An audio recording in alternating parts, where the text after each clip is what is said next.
Hear this reading, selected verses from the 15th chapter of the Gospel of Mark, where it is recorded these actions. It was very early in the morning, and the chief priests, the elders, teachers of the law, in fact, the whole Sanhedrin, had reached a decision. They bound Jesus and led him away and handed him over to Pilate. "Are you the king of the Jews?" asked Pilate. "It is as you say," said Jesus. Jesus then made no other reply throughout the proceeding. Now it was the custom of the feast to release a prisoner that the people had requested. "Do you want me to release," said Pilate, "the king of the Jews?" In return they said, "Crucify him." "Why? What crime has he committed?" But they said, "Crucify him." The soldiers led Jesus away into the palace. There they put on a purple robe, twisted together a crown of thorns, and set it on him. Then at the crucifixion, they divided his clothes, cast lots to see what each would get.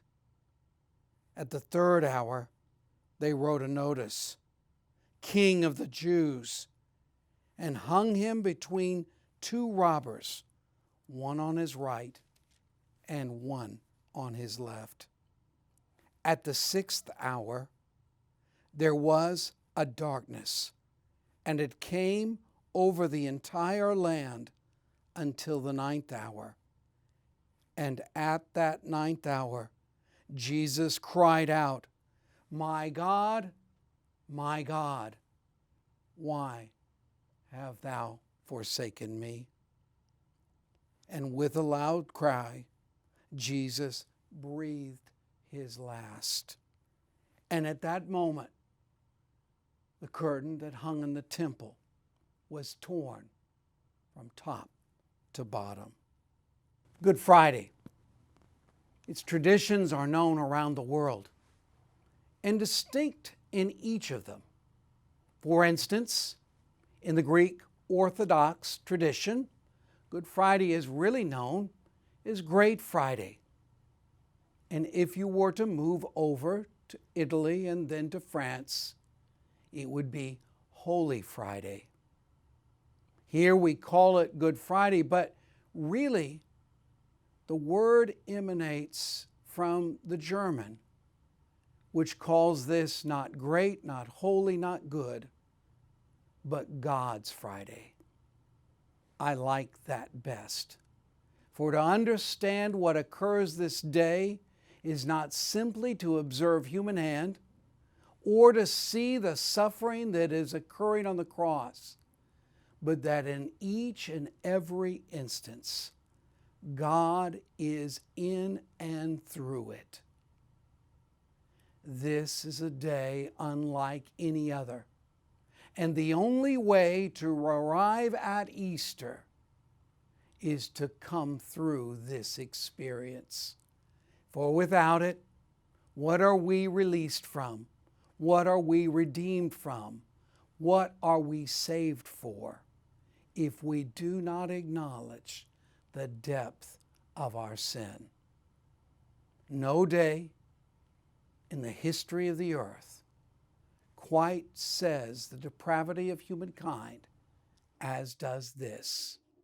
It reminds us of what we are called for.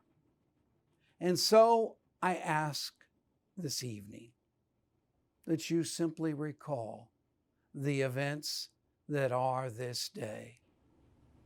Sometimes we make the mistaken notion that in order for us to be able to observe and to acknowledge, we have to shout it out. We have to explain it all. When sometimes we need to acknowledge we already know what it is that is occurring. And what we ask when we ask someone to tell us what this means is simply confirmation of a truth too great for us to hold it only to ourselves. So, remember again what we have done on this day. The pieces of silver that clang in the palm of Judas' hand, reminding us that we think souls have a price and forget their eternal value. The dice capriciously cross our table, reminding us that we live by luck and forget to see that there is in fact a providence in our existence. And then nail and hammer, two metals clanging together, announcing not simply that there is to be a person hung on that cross, but also to remind us that death will not have a final say in the life of this who saves us all. So don't try to explain it. Instead, I encourage you on this day to only remember it. The metals, the sounds, the weeping, the agony, each one have something to tell us about what God is doing. Some people would try to tell you or explain otherwise, that what Good Friday is really a depiction of a miscarriage of justice. And they would be right, but in too limited a way. Yes, Jesus was wrongly convicted on a trumped charge. Yes, Jesus was put upon a cross. Yes, they gave him vinegar to drink. Yes, there was agony. Yes, there was sorrow.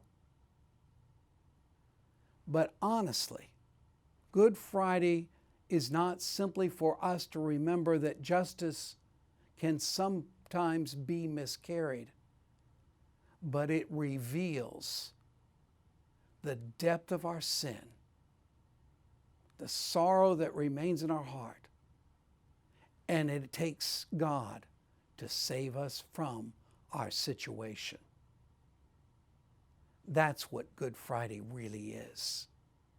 It is not the description of our error or even simply our sin, but that there is purpose in it. And that at our lowest moment, at the least that we are, at the weakest we seem to be, it is for this that God has saved us. And by our own means and our own methods, we cannot do it alone. It takes God. And on this God's Day, we remember that God saved us from ourselves.